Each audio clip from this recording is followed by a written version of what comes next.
কলকাতায় নির্বাসিত বিতর্কিত ইসলাম বিরোধী চরম বিতর্কিত লেখিকা তসলিমা নাসরিনের প্রতি বাংলার মাটিতে বসে যারা পীড়িত দেখাও, মনে রেখো এদেশের মানুষ সহনশীল, কিন্তু এদেশের মানুষ দুর্বল নয়।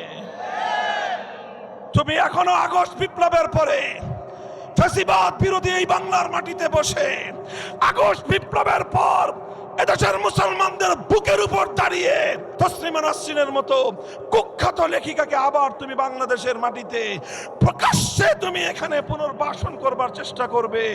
এদেশের মানুষ সেটা কোনোদিন বরদাস্ত করবে না।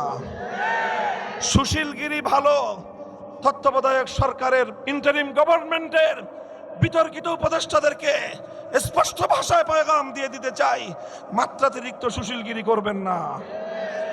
মব জাস্টিসের কথা আমাদেরকে বোঝাবার চেষ্টা করবেন না।